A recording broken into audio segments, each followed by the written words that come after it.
राजकीय घडामोडी, सामाजिक विश्लेषण, कृषी विभाग, कला व मनोरंजन विश्व आणि क्रीडा क्षेत्रातील बातम्यांचे ताजे व अचूक अपडेट्स महाराष्ट्र शाही न्यूज मराठी।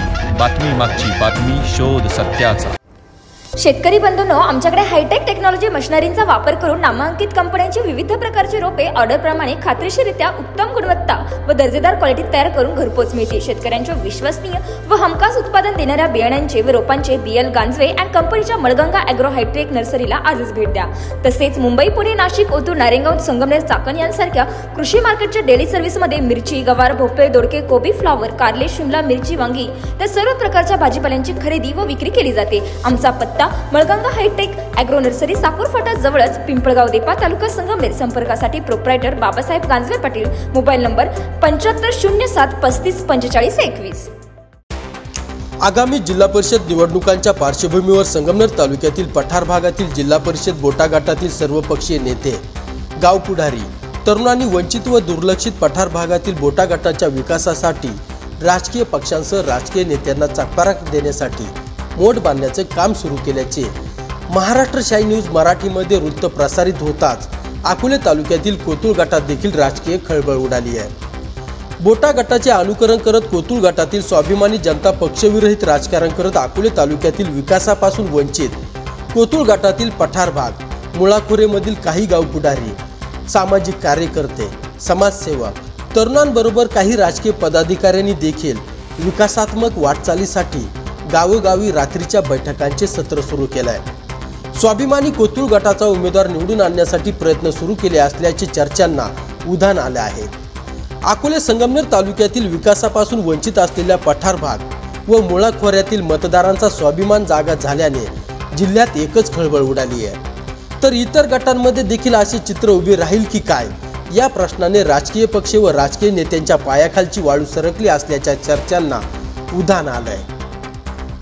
अकोले तालुक्यातील विकासापासून वंचित असलेल्या कोतुळ गटातील स्वाभिमानी मतदारांनी विकासाचा स्थिरावलेला रथ पुढे नेण्यासाठी जिल्हा परिषद व पंचायत समिती निवडणुकांत कुठल्याही राजकीय पक्षाचा झेंडा हातात न घेता, राजकीय पक्षाचे उमेदवार निवडून न देता स्वाभिमानी जनतेचा झेंडा हातात घेऊन या निवडणुकीत जनता ठरवेल तोच संभाव्य उमेदवार निवडून देत विकासाची नवी दिशा व नवी वाटचाल करण्याचा निर्णय घेतल्याने जिल्हा परिषद व पंचायत समिती निवडणुकीबाबत नागरिकांत एक नवा उत्साह निर्माण झाला असून या निर्णयाचे सर्व स्तरातून कौतुक केले जात आहे।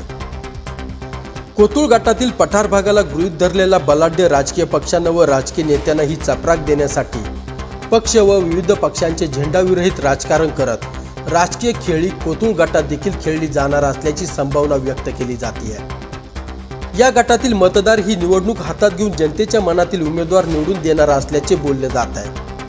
मतांचे विभाजन टाळण्यासाठी गावागावातील सामाजिक संस्था, स्थानिक स्वराज्य संस्था, ग्रामपंचायत, सामाजिक कार्यकर्ते, महिलांचे गट, गाव पुढारी, तरुण, काही राजकीय पुढारी, पदाधिकारी या निवडणुकीत एकत्र येऊन राजकीय पर्याय निर्माण करून समोर येण्याचा प्रयत्न करणार असल्याच्या चर्चा सुरू झाल्यात। विधानसभेच्या निवडणुकीत कोतुळ गट व पठारबाग व मुळाखोरे मतदानापुरता गृहीत धरला जातोय की काय, विकास कामांकडे मात्र साफ दुर्लक्ष केलं जात असल्याची भावना मतदार व्यक्त करतायत। तालुक्यापासून संबंधित कोतुळ गट व पठारबाग, मुळाखोरे 30 ते 35 किलोमीटर पर्यंत दूर असल्याने शासकीय योजनांपासून वंचित राहिले गेले आहे। या विभागातील रस्त्यांची दयनीय अवस्था, पाणी समस्या, शालेय विद्यार्थ्यांसाठी प्रवासाची गैरसोय, आरोग्य सेवेतील अपुऱ्या सुविधा, शालेय विद्यार्थ्यांना शैक्षणिक अडचणी, रोजगाराच्या संधीचा तुटवडा, शासकीय योजनांचा अभाव, तर मूलभूत गरजांपासून सदरचा भाग कायम वंचित ठेवण्याचा कुटील डाव आज ताग्यात राजकीय पक्ष व राजकीय पक्षांच्या लोकप्रतिनिधींनी केला असल्याची चर्चा जोरदार सुरू झाली आहे। पठार भागात व मुळाखोऱ्यात झालेल्या निकृष्ट दर्जाच्या विकास कामांवर नाराज कोतुळ गटाने पर्यायी मार्ग शोधून एकत्रित राजकीय पक्षांच्या उमेदवारांना मतदान न करता स्वाभिमानी जनता जे संभाव्य उमेदवार उभे करणार आहे त्यांना निवडून देत राजकीय पक्षांसह राजकीय नेत्यांना चपराक देण्याचा कोतुळ गटाने देखील प्रयत्न सुरू केले असल्याचे चित्र दिसून येत आहे। एका बाजूला देश तंत्रज्ञानाच्या युगात प्रगती करत असताना पठार भाग व मुळाखोऱ्यात काही ठिकाणी मोबाईलसाठी नेटवर्क उपलब्ध होत नाही। विकास कामे झाली तर ती देखील निकृष्ट दर्जाची विकास कामे केली जातात। येथील नागरिक, शेतकरी, महिला, विद्यार्थ्यांसाठी प्रवासाच्या सुखसुविधांचा अभाव दिसून येतोय। विविध शासकीय योजनांचा लाभ मिळत नाही।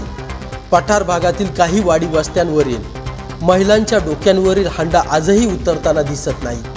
रस्त्यांच्या दुरुस्तीसाठी आंदोलने करावी लागतात। बस सेवा सुरू करण्यासाठी निवेदनं देऊनही बस सेवा सुरू होत नाही। अशा प्रकारच्या विविध समस्या आणि विकासापासून वंचित कोथरूड गटाने बोटा गटाचे अनुकरण करत वाटचाल करण्याचा निर्णय घेत पक्ष व झेंडा विरहित राजकारण करण्याची ही संकल्पना या ठिकाणी सुरू झाली आहे। तर कोथरूड गटातील जनता ही निवडणूक हातात घेणार का, हे येणारा काळच दर्शवून जाईल। ब्युरो रिपोर्ट, महाराष्ट्र शाही न्यूज मराठी, कोथरूड। महाराष्ट्र शाही न्यूज मराठी, बातमी मागची बातमी, शोध सत्याचा।